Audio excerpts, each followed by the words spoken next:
पुण्यामध्ये दौंड तालुक्यात सध्या मुसळधार पाऊस कोसळतो आणि मुसळधार पावसामुळे रस्ता चक्क वाहून गेलाय। पुणे सोलापूर महामार्गावरून चिंचोली मालटणला हा जाणारा रस्ता खचलाय। दरम्यान यामुळे नागरिकांची गैरसोय झाली आहे। आपण पाहतोय मोठ्या प्रमाणात पाऊस सध्या पुणे जिल्ह्यासह अनेक तालुक्यांमध्ये कोसळतो आणि त्याचाच हा परिणाम पाहायला मिळतोय।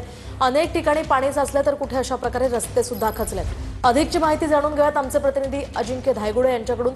अजिंक्य, काय सांगाल, मुसळधार पावसामुळे आता हा रस्ता खचलाय, काय सध्याची माहिती आहे? मोहिनी, अगदी बरोबर आहे। मी सध्या दौंड तालुक्यात आहे आणि माझ्या पाठीमागे जो रस्ता दिसतोय तो सोलापूर पुणे हायवे आहे आणि या सोलापूर पुणे हायवेवरून जो चिंचोली आणि मलटणकडे जाणारा रस्ता आहे तो अक्षरशः कालच्या पावसाने वाहून गेल्याचं पाहायला मिळतंय। खरं तर रस्ता खचलेला आहे आणि वाहतूक अजून देखील चालू असल्याचं पाहायला मिळतंय। या दौंड तालुक्याचे तहसीलदार आणि सर्कल या ठिकाणी पाहणी करण्यासाठी आलेले आहेत। कधीही दुर्घटना होऊ शकते, मात्र एवढा रस्ता खचलाय मोठ्या प्रमाणात तरी वाहतुकीसाठी हा रस्ता चालू ठेवण्यात आलेला आहे। माझ्यासोबत या ठिकाणचे तहसीलदार आहेत। सर, रस्ता खचलेला आहे, वाहतुकीसाठी रस्ता चालू ठेवलाय, दुर्घटना होण्याची शक्यता आहे?